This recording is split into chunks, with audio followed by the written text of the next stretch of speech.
Were you the typical divorce kid where like your dad would say he was going to show up and then not? Or? Totally. But here's the catch, and I got to give my dad credit, because he did a job until I was 17.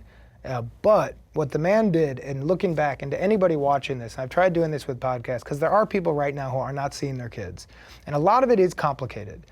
If the wife hates you, and the mom hates you, and then the kids hate you, it's hard to keep making that effort when they don't want you there. And what my dad did was at 17, he called me up and he said, I want to let you know, I'm in rehab, I was a cocaine addict, I was a, and I go, I know, and he goes, and I'm very sorry, and I'm going to make it up to you. I punished that man for, for years, every chance I got. Like, how would you punish him? I wouldn't ever let him enjoy the party. I wouldn't ever let him feel like his apology meant something to me. Like when I started getting successful and my dad would be like, this is the greatest. I would never talk to him about it. I would never let him in the fun. What was the perception of how he wronged you that you had to be mad at him for? Well, I grew up, I was a big sports fan.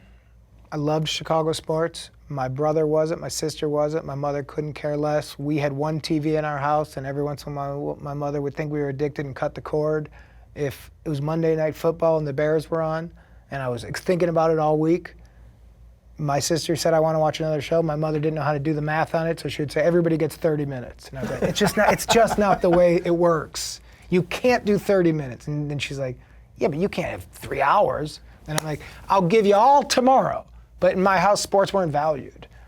My dad was a diehard fan and was literally going to Bears games, was friends with players, was hanging out with Scottie Pippen of the Bulls, would go to Cubs games and not take me. Oh, God. So I would know he was going because the occasional time we'd come, he would talk about it. Or you'd see him on TV. Well, not 30 minutes. But I would see him in car commercials with athletes. So I was like, motherfucker, let me just come. I don't care if you're drunk. We'll sit on your couch. I just quite literally want to watch the game, but I can't go to a bar because I'm 9. I just want to watch the game. We don't have to talk. I got nothing to say to you either. Let's just stare at the game. So there was always this thing of like, well, homie, that would have been nice. And so when the tables got turned and he was saying, I'm in a lot of pain from my actions, and a father needs a son as much as a son needs a father, a mother needs a son, all of it, I would say, great, but I'm not giving you anything. Right. And then after years of that, and years of his consistency, and years of him just taking it, and taking it, and taking it, all of a sudden I would slowly be like, how you doing, man? And then he told me his story, and I got to know him, and I got to hear his childhood, and then he got to hear mine, and I wasn't nice about it. So I wouldn't say things to protect his feelings. It wouldn't be like, well, you know, it was okay, but I can be a dick. And so I'd go, yeah, and that really hurt, and it really hurt because of you. Yeah, that really sucked. He'd go, I'm sorry. I go, you've said that enough. This isn't right now about you saying sorry again. I'm just telling you, that sucked, and that was you. Well, you made it hard on him. You made it hard on him, yeah. But he never quit. So like 8, 9 years ago, I'm in my mid-30s, just sitting with a man. We watched every Cubs game together one summer. We text every Bears game. Finally, I'm like, not only do I like you, but this is what having a dad is. So that thing that I missed, this is it. It's pretty great. I like it. So my only thing to anybody who's not seeing their kids and want to, just don't quit.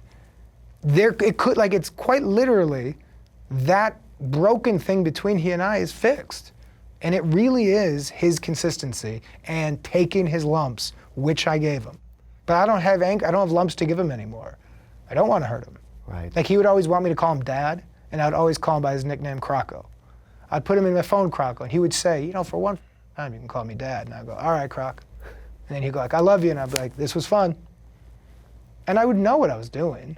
And then there's a day where I'm like, all right, Dad. And he's like, what the f-? I'm like, well, this is how I feel. He's like, this is an amazing day. And I'm like, well, you've earned it. You're my dad. This is the thing. And so that's been really, nice. Hey folks, thanks for watching. If you like what you just saw, then why not subscribe? Click right here for lots more off camera. And if you want to see the hour-long version of these conversations, I'm going to give you the secret link. Here it is, offcamera.com. Check it out.